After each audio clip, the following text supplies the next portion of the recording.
Urgent Niners fan, look at what just happened. Nobody saw this coming, huh?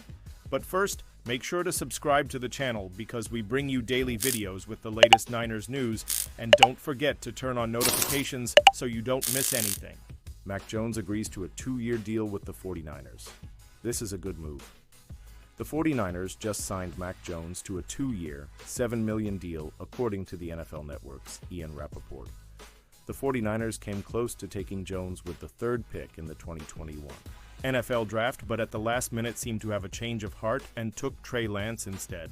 In retrospect, Jones wasn't worth the number 3 pick either, but now the 49ers get him for cheap. Jones is a great fit in the 49ers' offensive scheme. He's not as mobile as Brock Purdy, but he's bigger than Purdy, and he has a better arm than him. And he's willing to play on a cheap contract as opposed to Purdy, who wants to become one of the highest-paid players in the NFL, even though he's coming off a down year and has had just one great season.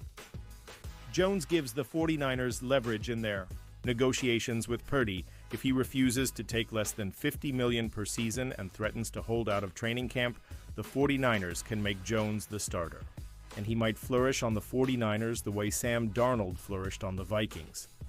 Remember, Jones had to play for an awful Patriots team and then a terrible Jaguars team. Purdy would have struggled on those teams too. If the 49ers were smart, they would make Purdy and Jones compete for the starting job in training camp. May the best man win. Pausing this news just to say that if you want YouTube to keep recommending the latest Niners news to you, it's very important that you leave a like on this video. Thanks. Now let's get back to the news. Who was the best player to leave the 49ers as a free agent in the past decade? There aren't many options as some of the most notable names were traded. Still, we take a look at some players who left the 49ers in free agency in lieu of what's been happening this week. Kyle Posey is the senior producer at Niners Nation and has covered the 49ers since 2019. Kyle was an FCS wide receiver in college and has coached high school football for 8 years. Has written for several sites and appeared on numerous podcasts. His extensive football history, paired with an accounting background, helps Kyle take an analytical and statistical approach to breaking down and covering the Niners. The San Francisco 49ers have lost 7 free agents this offseason, which has surprised the national media. Anyone who has followed the Niners was aware that Charvarius Ward, Aaron Banks, Talanoa Hufanga, and Dre Greenlaw were unlikely to return. Jalen Moore, after backing up Trent Williams for multiple seasons, had an opportunity to start elsewhere. He was always going to take that opportunity. There weren't any surprises so far in free agency. There's a new defensive coordinator, so the need for pass rush first players went out the door as soon as Robert Saleh returned. But these moves got us thinking, who was the best player to leave the 49ers as a free agent in the past decade? The options are slim pickings. Pro Football Network believes it's Michael Crabtree. For a team that is annually one of the deepest in the NFL, it was shockingly difficult to find a player who left the San Francisco 49ers in free agency and starred elsewhere. Several Niners have had one strong season elsewhere: Sam Darnold, Raheem Mostert, and Mike Iupati. Others thrived but were traded, like DeForest Buckner and Alex Smith. Apart from that, it's mostly been roughly average starters to leave, such as Jimmy Ward and Laken Tomlinson.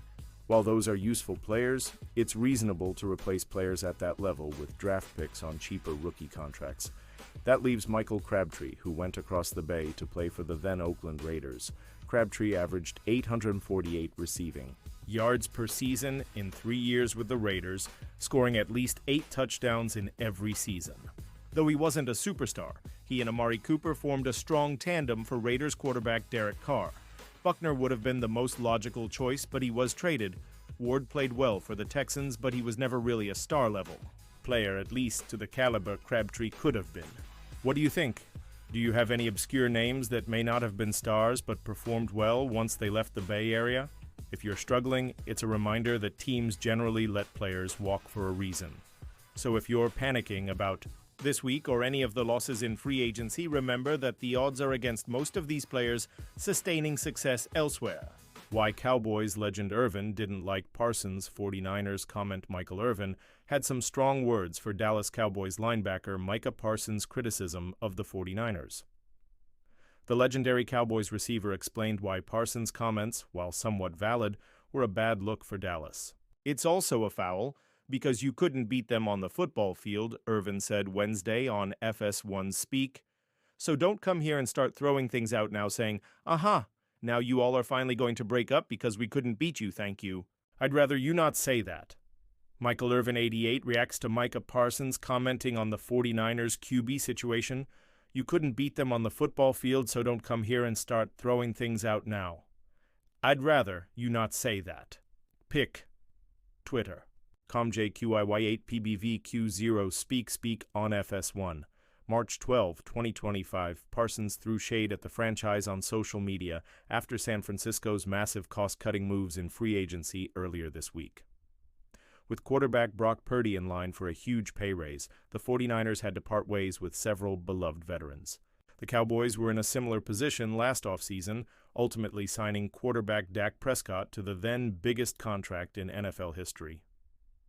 Still, the jabs from Parsons don't land the same considering how San Francisco has dominated Dallas in recent years. The 25-year-old never has beaten the 49ers, as the team has won 4 consecutive games against the Cowboys over the past 4 seasons. Irvin starred for Dallas during their 90s dynasty. Dallas faced San Francisco in 3 straight NFC Championship games during that time, winning 2. Parsons would be wise to brush up on that history, considering that the Cowboys have not beaten the 49ers in a playoff game since the 1993 NFC Championship. Whether the comments were valid or not, expect another contentious game the next time these 2 NFC rivals face each other. And now, Niners fan, I want to hear from you. What's your opinion on this? Drop your thoughts in the comments. I don't know if you know this, but your opinion matters a lot for Niners. I'll be back any moment with more Niners news.